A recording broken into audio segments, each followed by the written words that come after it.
May 1, 1983. The skies over the Negev desert are a training ground for the best. Two Israeli Air Force F-15 Eagles, among the most powerful fighter jets ever built, engage in a simulated dogfight.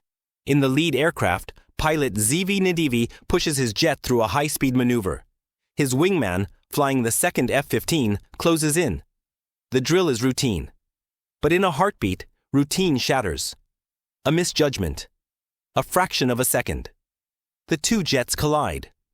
The sound is a deafening metallic scream. Nedivi's F-15 bucks violently, thrown into a wild right-hand spin. In the cockpit, alarms shriek. Warning lights paint his face red. He fights the controls, but the jet doesn't respond. Through the canopy, he sees his wingman's damaged plane streaking away, trailing smoke but intact. Then he looks to his right. Where his wing should be, there is only torn metal and empty sky. The collision has sheared off the entire right wing, clean back to the root.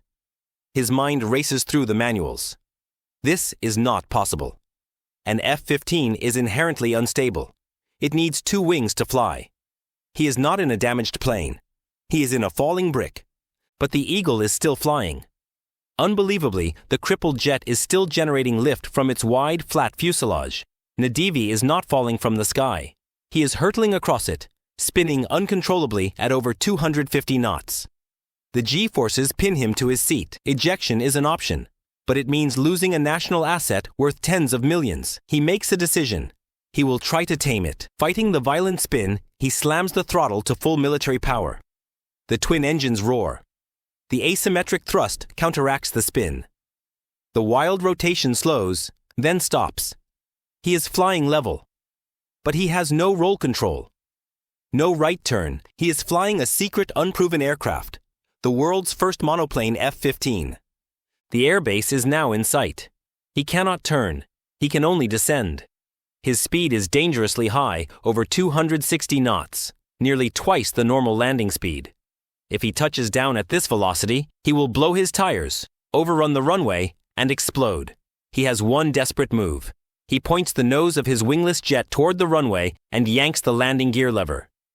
The drag from the deploying gear is his only brake. The jet shudders, its speed bleeding off in precious small increments. He has one shot.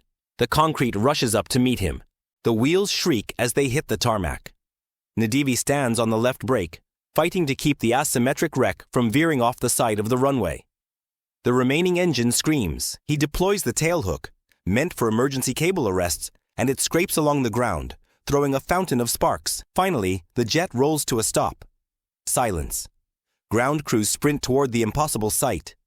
Zivi Nedivi had not just survived. He had rewritten the book on his aircraft's limits. The F-15, designed to be a killer, had proven in its most broken moment that it was also a survivor. The Widowmaker had refused to die.